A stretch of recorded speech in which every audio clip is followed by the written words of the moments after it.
सरकार किसी भी स्थिति में सीबीआई की जांच नहीं करती। उसका सबसे बड़ा कारण यह है कि मैंने पत्रकार वार्ता की थी, उसमें कुछ एमएलए को गिनाया था, 5-6 एमएलए नाम मैंने एसओजी को बता दिया। 2-1 मंत्रियों के नाम भी उजागर किए थे, मैं प्रमाण उनको नहीं पूछा। मैंने कहा था कि माध्यमिक शिक्षा बोर्ड के अध्यक्ष इसमें इन्वॉल्व हैं, सरकार ने बर्खास्त तो कर दिया, लेकिन गिरफ्तार करना तो दूर की बात, पूछताछ तक नहीं की। मैंने अभी आरपीएससी में जिस मॉडरेटर ने पेपर लीक किया उसका नाम बता दिया। मैंने मंत्री जी के एक पीए का नाम बता दिया। मैंने उन्हें भार्गव का नाम बता दिया। मैंने उन टीसीएस कंपनी का नाम बता दिया, वो हवाले करती है। मैंने उन लैब्स के नाम बता दिए जो ब्लैक लिस्टेड है चंडीगढ़, पंजाब, हरियाणा में। उन्होंने आके यहाँ लीक कर रहे हैं और चूंकि इसमें बड़े बड़े नाम हैं और अगर वास्तव में सीबीआई की जांच हो जाए तो ये लोग सरकार धराशायी हो जाएगी। इसलिए मेरे को भरोसा नहीं है सीबीआई की जांच होगी। ये वार्ता के लिए आए हैं राजेंद्र यादव, मंत्री हैं, अधिकारी भी आए हैं, ये इनके ऊपर मैंडेट आपको लगता है कि ये कुछ वार्ता में कुछ निकाल पाएंगे? ना देखो, ऐसा पहले मैं आपको पता है शंभू पुजारी को लेके आया था, 4 दिन तक मुख्यमंत्री के दरवाजे पर बैठा था। चीफ सेक्रेटरी और डीजी ने हमको लिखित में आश्वासन दिया था, वही एग्जीक्यूट नहीं हो पाई। तो ये कौन सी एग्जीक्यूट होगी, लेकिन संवाद से ही रास्ता निकलता है। इसलिए संवाद करने हमारे प्रतिपक्ष उपनेता राठौर साहब भी आ रहे हैं। आपने कब सुरेश ढाका, भूपेंद्र बिश्नोई का पहली बार नाम बताया था? क्योंकि सांदी धारीवाल ने कहा कि जो 2 रिकमेंडेशन कमेटी ने दी थी, जस्टिस कमेटी ने, उसमें एक रिकमेंडेशन में था कि जो पेपर लीक में जिनका नाम आएगा उस पर नजर रखना। तो क्या कब बताई थी आपने, इन्होंने नजर रखा था नहीं रखा था? मैंने सब इंस्पेक्टर पुलिस सिपाही के लीक में और रीट में भी सुरेश ढाका का नाम बता दिया। तो उन्होंने कोई निगरानी नहीं रखी, बल्कि भूपेंद्र सारंग वांटेड था। वो भूपेंद्र सारंग जिसके वहाँ मकान को आईवास किया है ध्वस्त करके, उस भूपेंद्र सारंग के साथ खरारी के दौरान एसओजी का जांच अधिकारी मोहन कोसवाल उसके साथ रहा है। प्रियंका और भूपेंद्र सारंग के साथ मानसरोवर में रहा है। आप कॉल डिटेल निकालोगे तो पुलिस का शिकंजा मोहन कोसवाल पे जाएगा, लेकिन वो तो कहीं आगे बढ़ना ही नहीं चाहते। पुलिस सरकार का टेप रिकॉर्डर एक ही जगह घूम रहा है कि राजस्थान सरकार एक ऐसी सरकार है जो पेपर लीक वालों पर कार्रवाई करती है, इसके आगे कोई जवाब मिलता नहीं है।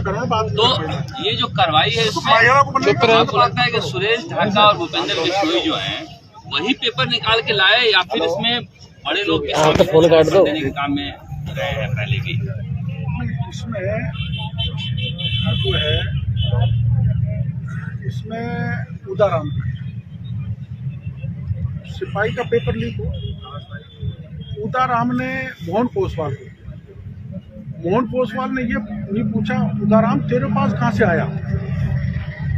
और सुरेश ढाका की एक साथिन को 50 लाख रुपए लेके छोड़ दिया। आज मैं वो कागज दूंगा गृह राज्य मंत्री को, चलो जिसके थ्रू दिए इसी को पकड़ लो। तो इनके कई सरगना है, जिसमें सुरेश ढाका, महेंद्र बिश्नोई, भूपेंद्र सारंग, उदाराम, भजन लाल, दूसरा भजन लाल, भरत लाल, राम कृपाल, प्रदीप पारासर, डीपी जारौली, विनय सिंह, सुरेश सिंह, कई उपमन और ढेर सारे। ये कह रहे हैं राम कृपाल जेल में है, राम कृपाल को लाने वाला प्रदीप परासर बाहर है, प्रदीप परासर को लाने वाला डीपी जारौली बाहर है, डीपी जारौली को सुभाष गर्ग लेके आए, सुभाष गर्ग को राजनीति में अशोक गहलोत को लेकर आए। तो लंबी है फिर इस तरह तो पूछा, इसीलिए नहीं पूछ रहे ना। देखो ऐसा है, इसमें पेज क्या है, ये महिला को चुप करना पे बात नहीं करती। इसमें पेज क्या है, पेज यहाँ से शुरू होता है कि जब माध्यमिक शिक्षा बोर्ड के अध्यक्ष सुभाष गर्ग थे तब पेपर लीक हुआ, उसकी एक जांच हुई, फिर ईडी में प्रकरण दर्ज हुआ, ये बचने में सफल हो गए और सीनियर अकाउंट ऑफिसर की नौकरी चली, उसकी FIR। और वो सरस्वती प्रिंटिंग प्रेस थी जिन्होंने उनको पेपर दिया। जब ये नीट की परीक्षा हुई तो सुभाष गर्ग ने डीपी जारौली से कहा सरस्वती प्रिंटिंग प्रेस से ही पेपर छपवाओ, जबकि प्रेस का पता नहीं रहता। डीपी जारौली ने मना कर दिया, मैं ऐसे नहीं करूँगा, इसको तो राष्ट्रीय स्तर पर सुविधाएं होती हैं, तो उन्होंने सोचा मानेगा नहीं, तो फिर सीएमओ से सुभाष गर्ग ने प्रेशराइज कराया डीपी जारौली को, और प्रिंटिंग प्रेस से 30 करोड़ की लेन देन, उसके कागज भी मेरे पास है। तो प्रिंटिंग प्रेस का काम उसको रिपीट नहीं कर सकते आप, जिसको पहले दे दिया उसी संस्था को, ये नियम में है माध्यमिक शिक्षा बोर्ड के गाइडलाइंस में। लेकिन सुभाष गर्ग दिलाने में सफल हुए। उन सुभाष गर्ग चूंकि मंत्री हैं, गहलोत साहब के अगर भक्त हैं, उनसे आज तक पूछताछ नहीं की। ये बात इसलिए मैं कह रहा हूँ कि आज सुबह अखबार में पढ़ा मैंने कि रीट मामले में 133वां आरोपी गिरफ्तार भरतपुर के सेवर से। तो अभी भरतपुर में भी गिरफ्तारी चल ही रही है। ना वो क्या है, ये सिलसिला जारी रखेंगे ताकि बच्चों का आईवास किया जा सके। हम गिरफ्तारी कर रहे हैं, किराए की बिल्डिंग को तोड़ रहे हैं, और वो जो अपना भूपेंद्र सारण है उसके 1.5 करोड़ के मकान को तोड़ रहे हैं। उसकी तो 100 करोड़ की प्रॉपर्टी की लिस्ट दे दी मैंने, उसको तोड़ो ना। अब लिस्ट दे दी है, और लिस्ट दे दी, और सुरेश ढाका की भी लिस्ट दे दी। लेकिन सुरेश ढाका पर हाथ नहीं डालेंगे। जिस दिन सुरेश ढाका पर हाथ डाल दिया, उसके बाप पे भी डाल दिया ना, मांगी लाल पे, उसके जीजा पे भी डाल दिया ना, तो सुरेश ढाका पत्रकार वार्ता करके इनको सबको मना कर देगा। सुरेश ढाका गिरफ्तार नहीं होगा, मैं आज आपको कह रहा हूँ। ये सरकार तो नहीं करेगी, जैसे डीपी जारौली को नहीं किया। जैसे डीपी जारौली गिरफ्तार हो जाए, सुरेश ढाका गिरफ्तार हो जाए, तो सारे बड़े बड़े मंत्री अफसर जिन में लीक किया है वो सारे पकड़े जाए। लेकिन सुरेश ढाका गिरफ्तार नहीं होगा, ये मैं आपको गारंटी से कह रहा हूँ। और उसकी प्रॉपर्टी की लिस्ट दे रहा हूँ मैं, ढाका से उसने क्या क्या कबाड़ा कर रखा है, और इन्होंने ही भगाया है, पुलिस ने ही। जिस दिन उन्होंने पत्रकार वार्ता की थी, दोनों यही उसपे रिद्धि सिद्धि पे चाय पी रहे थे। मैंने कहा भी था पुलिस को चाय पी रहे हैं कि साहब वेरीफाई करेंगे, और वो 2 दिन बाद भाग गए।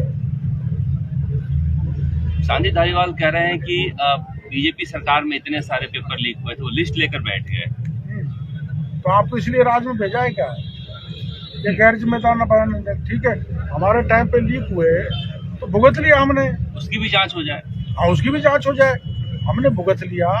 और ये कोई जवाब नहीं होता। आपको मुख्यमंत्री इसलिए बैठा है, गैर जिम्मेदार न बयान है गहलोत साहब का कि उनके पेपर में भी लीक हो रहे हैं, उत्तराखंड में भी हो रहे हैं।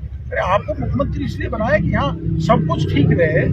और अब तो आपका जो बराबर चलने वाला आदमी था PCC सचिन पायलट, वो भी कह रहा है किस जादूगरी से पेपर निकल गया। अब फिर भी उनकी भी नहीं सुन रहे। और मैं पायलट साहब से भी अभी कल से यही कह रहा हूँ कि आप केवल बयानबाजी देके काम तो नहीं चलेगा। बच्चे से संतुष्ट होने वाले नहीं है। आप क्या नाम से हमारे साथ नहीं आते हो, आप सड़क से उतरो, आक्रामक होकर उतरो। आप 1 लाख आदमी लाओगे तो मैं 2 लाख लाऊंगा, तभी सरकार पसरेगी। सरकार को मानना पड़ेगा बात। ये सतीश पूनिया को भी कहा आपने कि सड़क को उतरो। सतीश पूनिया जो कल रात को कहा है, निवेदन किया है, प्रतिपक्ष के उपनेता को कहा है, मैंने प्रभारी जी को कहा है, भाई इसमें आक्रामक होना पड़ेगा। तो सरकार ढीठ हो गई, सुन नहीं रही, मान नहीं रही। यही बात लोग पूछ रहे हैं कि इतना बड़े स्तर पर मैं देख रहा था कल भीड़ आपके साथ, और 20,000 आदमी को रास्ते में रोक दिए। सिकंदरा पे वो ट्रक लगा दिया, कानोता पे लगा दिया, बस्ती में लगा दिया, 20,000 लोग हमारे पास गए।